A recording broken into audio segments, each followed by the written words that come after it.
ஒருங்கிணைந்த சுவிசேஷம். எழுதியவர்கள் மத்தேயு, மார்க்கு, லூக்கா, யோவான். தொகுத்து வாசிப்பவர் உங்கள் அன்பு சகோதரன் என்.எஸ். ஆசீர்வாதம். அதிகாரம் 24. பிசாசுகளின் தலைவனாலே பிசாசுகளை துரத்துவதாக குற்றஞ்சாட்டப்படுதல். பின்பு வீட்டுக்கு போனார்கள். அங்கே அவர்கள் சாப்பிடுவதற்கும் சமயம் இல்லாதபடிக்கு அநேக ஜனங்கள் மறுபடியும் கூடி வந்தார்கள். அப்பொழுது பிசாசு பிடித்த குருடும் ஊமையுமான ஒருவன் அவரிடத்தில் கொண்டு வரப்பட்டான். குருடும் ஊமையுமானவன் பேசவும் காணவும் தக்கதாக பிசாசை துரத்தி அவனை சொஸ்தமாக்கினார். ஜனங்கள் எல்லாரும் ஆச்சரியப்பட்டு, தாவீதின் குமாரன் இவர்தானோ என்றார்கள். அவருடைய இனத்தார் இதை கேட்டபோது, அவர் மதிமயங்கி இருக்கிறார் என்று சொல்லி அவரை பிடித்துக் கொள்ளும்படி வந்தார்கள். எருசலேமிலிருந்து வந்த வேத பாரகர், இவன் பெயல்செபூலை கொண்டிருக்கிறான், பிசாசுகளின் தலைவனாலே பிசாசுகளை துரத்துகிறான் என்றார்கள். பரிசேயர் அதை கேட்டு, இவன் பிசாசுகளின் தலைவனாகிய பெயல்செபூலினாலே பிசாசுகளை துரத்துகிறானே அல்லாமல் மற்றபடி அல்ல என்றார்கள். வேறு சிலர் அவரை சோதிக்கும்படி வானத்திலிருந்து ஒரு அடையாளத்தை காட்ட வேண்டும் என்று அவரிடத்தில் கேட்டார்கள். இயேசு அவர்களுடைய சிந்தனைகளை அறிந்து அவர்களை அழைத்து உவமைகளாய் அவர்களுக்கு சொன்னதாவது, சாத்தானை சாத்தான் துரத்துவது எப்படி? ஒரு ராஜ்யம் தனக்குத்தானே விரோதமாக பிரிந்திருந்தால் அந்த ராஜ்யம் நிலைநிற்க மாட்டாதே. தனக்குத்தானே விரோதமாய் பிரிந்திருக்கிற எந்த ராஜ்யமும் பாழாய்ப்போம். தனக்குத்தானே விரோதமாய் பிரிந்திருக்கிற எந்த பட்டணமும் எந்த வீடும் விழுந்து போம், நிலைநிற்க மாட்டாதே. சாத்தான் தனக்குத்தானே விரோதமாக எழும்பி பிரிந்திருந்தால் அவன் நிலை நிற்க மாட்டாமல் அழிந்து போவானே. அவன் ராஜ்யம் எப்படி நிலை நிற்கும்? சாத்தானை சாத்தான் துரத்தினால் தனக்கு விரோதமாக தானே பிரிவினை செய்கிறதாயிருக்குமே. இப்படி இருக்க பெயல்செபூலை கொண்டு நான் பிசாசுகளை துரத்துகிறேன் என்கிறீர்களே. நான் பெயல்செபூலினாலே பிசாசுகளை துரத்தினால் உங்கள் பிள்ளைகள் அவைகளை யாராலே துரத்துகிறார்கள்? ஆகையால் அவர்களே உங்களை நியாயந்தீர்க்கிறவர்களாயிருப்பார்கள். நான் தேவனுடைய விரலாகிய ஆவியினாலே பிசாசுகளை துரத்துகிறபடியால் தேவனுடைய ராஜ்யம் உங்களிடத்தில் வந்திருக்கிறதே. அன்றியும் பலவானை முந்தி கட்டினால் ஒழிய ஒருவனும் பலவானுடைய வீட்டுக்குள் புகுந்து அவன் உடைமைகளை எப்படி கொள்ளையிடக்கூடும்?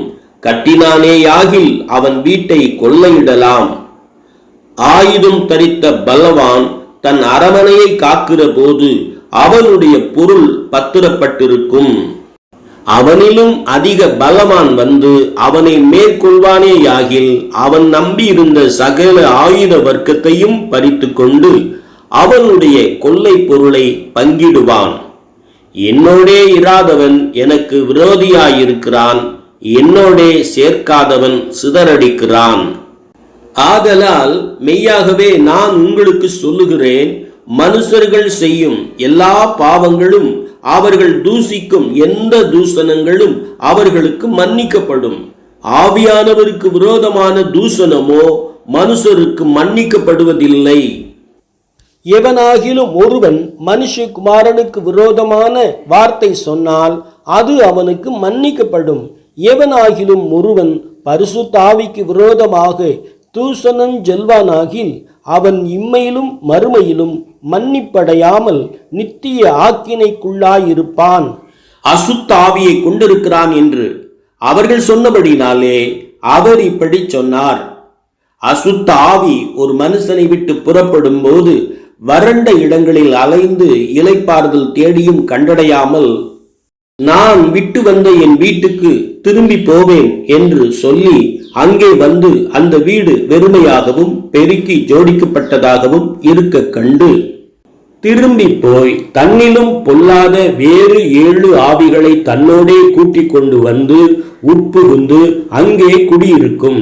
அப்பொழுது அந்த மனுஷனுடைய முன்னிலைமையிலும் அவன் பின்னிலைமை அதிக கேடுள்ளதாயிருக்கும். அப்படியே இந்த பொல்லாத சந்ததியாருக்கும் சம்பவிக்கும் என்றார். அவர் இவைகளை சொல்லுகையில் ஜன கூட்டத்திலிருந்த ஒரு ஸ்திரீ அவரை நோக்கி, உம்மை சுமந்த கற்பமும் நீர் பாலுண்ட முலைகளும் பாக்கியமுள்ளவைகள் என்று சத்தமிட்டு சொன்னாள்.